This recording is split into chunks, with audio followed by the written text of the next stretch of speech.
To introduce the Secretary of the Department of Agriculture and Water Resources, Daryl Quinlivan. Daryl's been a career public servant and is always passionate about serving the people of Australia. He spent most of his career actually impacting rural and regional. So he's played a role, not only his current role, but also as the head of the Productivity Commission before his most recent appointment, which is currently to the Secretary. So could you please now join me in welcoming Daryl to the stage?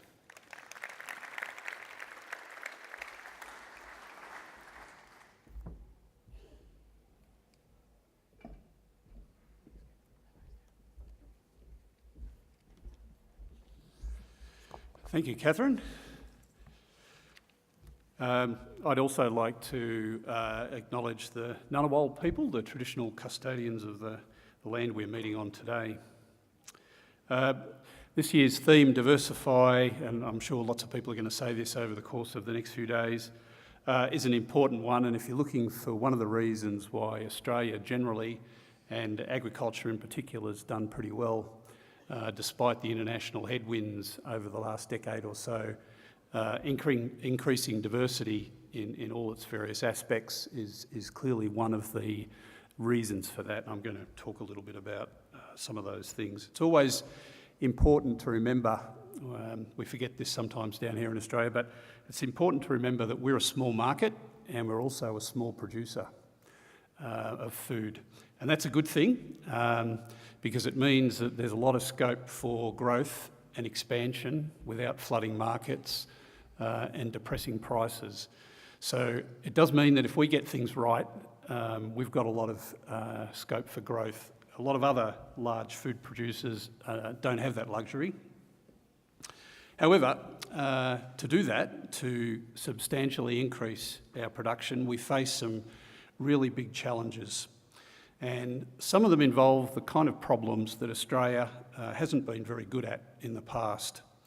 It might surprise you to know that despite the general strong positive sentiment about agriculture, which is certainly warranted at present, despite that, and there's only been a slight upward trend in total production over the last decade.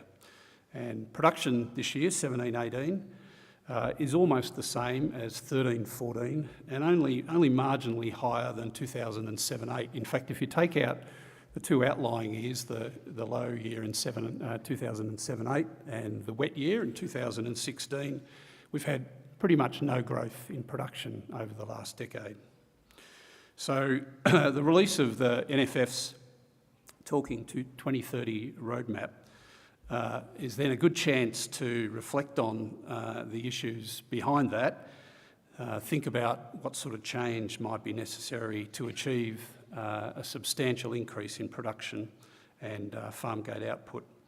And that'll be useful, but I think it'll be a very confronting process, far more so than perhaps people realise when they first think about the idea of a very substantial growth path. We've had 27 years of uninterrupted economic growth in Australia, and that's a wonderful thing, something certainly to be celebrated. But it does mean inevitably that we're a high-cost producer. We're a high-cost country, a high-wage, high-cost producer. And again, that's a good thing. We want to be a high-wage country, but it does mean that we have a lot of problems with competitiveness. And it does mean also that we've been able to avoid confronting a lot of our deficiencies for many years now. Our general success has been based on broad policy reforms, openness to trade, foreign investment, ideas and technology, capital and skilled migration. These are all vital for economic resilience and prosperity, and they're far more important than resources. I've just been to South America with the Minister, and that's a graphic illustration of the greater importance of governance over resources. There's natural resources Australians would dream of throughout South America, but lousy governance means that many of those countries have a standard of living that is very, very not much better than developing countries. We can't take growth for granted. It's not a natural progression, and that's one of the reasons why even with good prices in recent years, we haven't seen the kind of growth that you might have expected. The economy, our workplaces and jobs are evolving as trade and technological change become part of our everyday lives. Changing demographics and consumer preferences seem to be accelerating. I think it's pretty clear that that's the case with consumer preferences. And some key nations and communities are looking inward for solutions, and that's a really dangerous trend for agricultural trade, which is easily the most vulnerable component of the world trade system to disruption. For 1819, as Tony and Fiona mentioned, ABARES is forecasting the value of farm production will decrease to just under 60 billion, which is still pretty close to record levels. But it's still a good achievement in a drought year, obviously. I think it'll probably be revised downwards somewhat as the year progresses. About 3/4 of that production is exported. And that increase, that's where all of the increase will be, really. We do have a growing domestic population, but it's not going to materially affect our food production systems or markets. We are going to be more and more an exporter.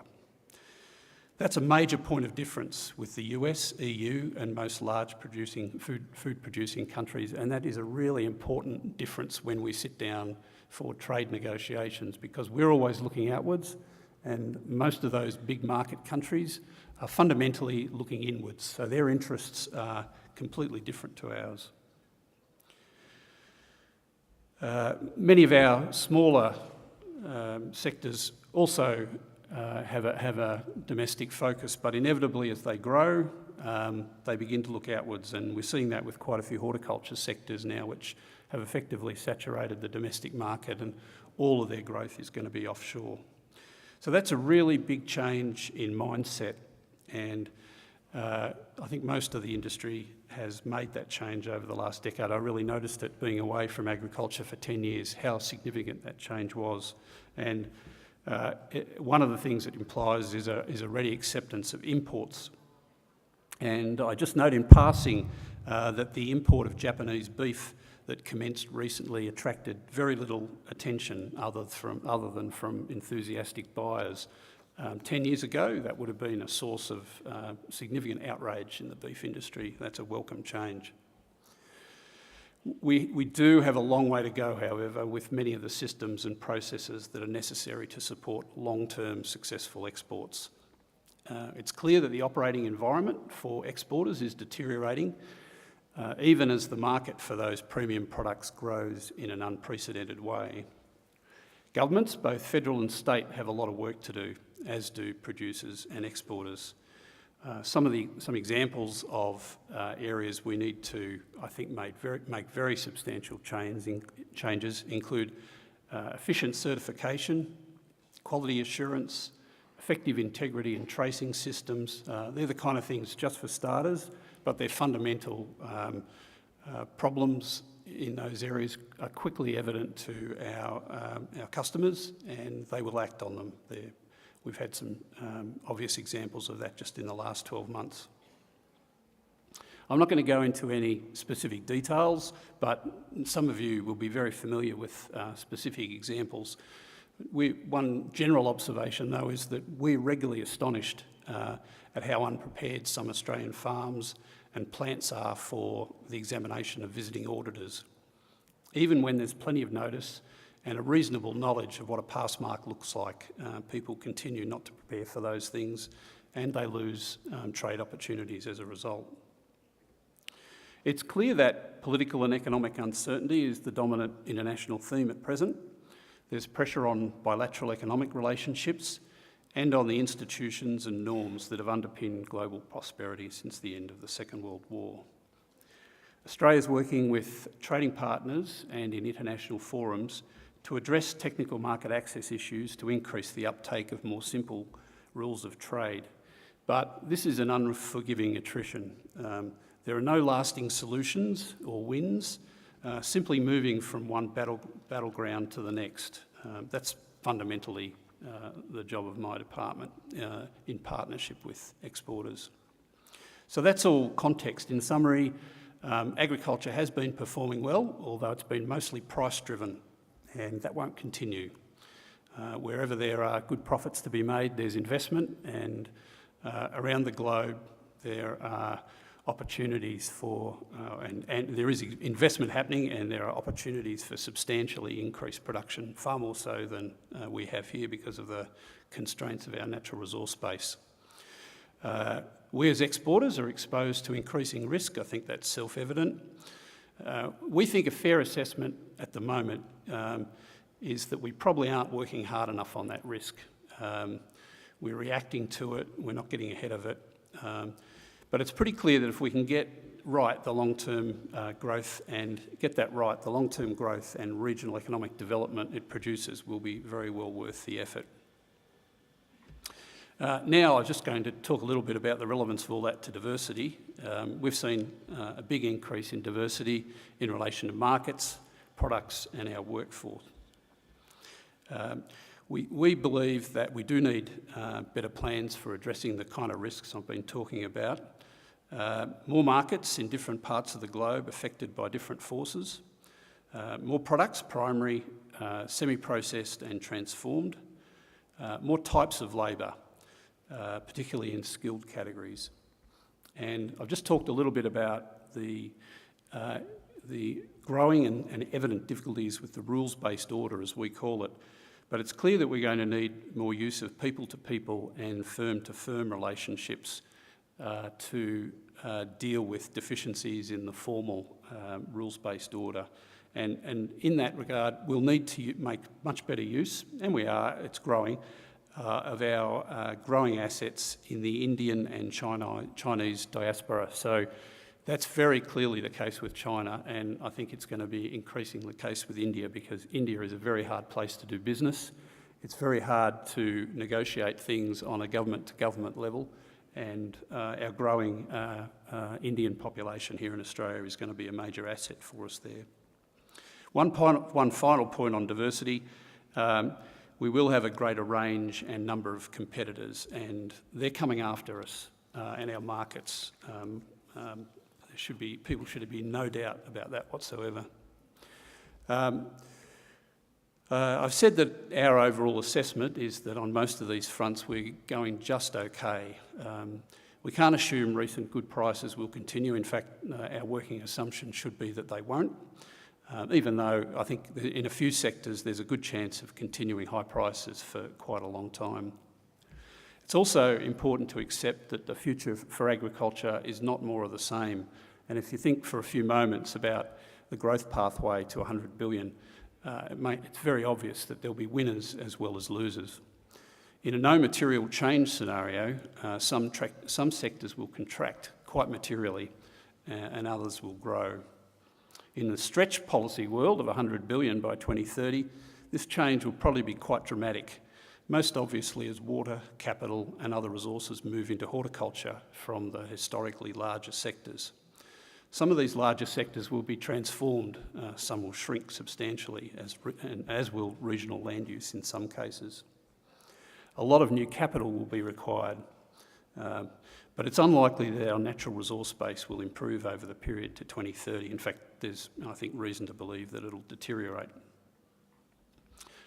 Over the last 10 years, our export markets have grown in number and the products we export have diversified. Recently finalised free trade agreements are opening up new opportunities for Australia's agricultural exports, and the agriculture sector is continuing to reap the benefits from FTAs in the key North Asian markets. Between 2007-8, or over the last decade, the real value of Australia's agricultural, fisheries and forestry exports increased by 40%. Most of that increase has been driven by increased exports to North Asia and China in particular, where the demand for high-quality agricultural products is growing strongly. But they're demanding buyers, and the days when Australia could assert its status as a producer of safe and clean product, those days are gone. All of our major customers are demanding that we prove it, and that means we need to have systems in place and we need to have investment to support those systems, and we need professionalism and discipline in industries in working to those systems. There's also been significant growth in our horticulture exports over the past decade, a sector that's somewhat new to some of these export markets. I think we have a slide on the growth in some of these horticultural exports: cherry, table grapes, mandarin exports, almonds. It's quite plausible to see all these export commodities heading towards $1 billion in the coming years, some of them off quite a low base, so the growth trajectory is quite significant. The focus to date of a number of Australia's agricultural exports to a relatively small number of key markets concentrates the risks of sudden policy and administrative changes in response to domestic pressures, the imposition of non-trade barriers, competition from producers in lower cost countries, and evolving consumer preferences and demands. We're seeing more of those risks materialise, and in fact we've seen two of them get prominence just overnight. Two of our markets threatening action or inaction on food trade policy because of policy decisions or prospective policy decisions made that are unrelated to agriculture. We're definitely seeing more of these risks materialise, and the trend seems to us to be obvious, irresistible and very worrying. The number of trade disputes notified to the WTO has increased substantially over the last 2 or 3 years, and the trend looks to be probably exponential. Australia's brand and reputation is a key asset for us, but it's a vulnerable one. Reputation is a collective asset which can be damaged by poor, inconsistent behaviour of only a few. Strong performance by regulators and industry will support good trade outcomes, but good conduct throughout the sector has got to be seen as a prerequisite for continuing stable market access. And we do need to be honest about our weaknesses in this area, and I think something we're starting to front up to more honestly than we have in the past. Our systems, our attention to detail, quality assurance, compliance and integrity systems, all of these things need more effort from both government and industry leaders. We're increasing our network of overseas counsellors. They're really just problem solvers on the ground, and they're going to play an increasingly important role as importing countries ramp up their regulatory regimes. They'll also establish a framework for future market access for Australia's agricultural products, both in market and in third country markets where we compete. We've had some terrific successes already from the relatively modest investment in offshore counsellors. They're also involved in on-the-ground advocacy, technical skill and knowledge transfer, and particularly resolving trade disruptions. Consignment stuck on the wharf, problems with paperwork, local political difficulties disrupting trade and so on. So that needs to be an ongoing focus for us and particularly for industry associations. Having said that, these counsellors aren't miracle workers. They can't compensate for poor conformance by exporters with legitimate importing country requirements. So we're positioning ourselves to respond to increasing demand from countries in our regions, with expanding middle classes demanding high quality food products. We can clearly see that there's a prize to be won in the global food and fibre markets, and we are better placed than most to win that prize for a variety of reasons, including the diversity of our growing populations. But it's pretty clear that more of the same will fall short, well short, of what's possible. Thank you.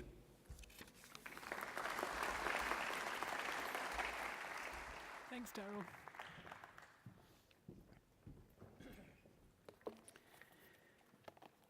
Fantastic presentation, Daryl. Thank you very much for sharing. Some of the things that I pulled from Daryl's presentation, just to reiterate for you, is that in agriculture we've had 27 years of positive growth, but that's been mostly driven by commodity prices, and we need to keep in mind that that may not be the case going forward. So with regards to pulling back to this conference and the value of this conference, I would encourage you all to think about how you can bring diversity into your businesses to de-risk the chances of your business sort of becoming less successful than it already is because of those decreasing commodity prices. It was heartening for me to hear how connected the department is with what the industry is actually concerned about. Also, things like fishery certification, QA, traceability. It's wonderful to hear that connection is there and that the government is working on our behalf actively. I was also really impressed that the department has got more international counsellors. Obviously, Australia is a largely exporting nation, and it's those people that are on the ground fighting for us, having those negotiations for us, that is going to continue to enable our export markets to grow. So please join me again in thanking Daryl.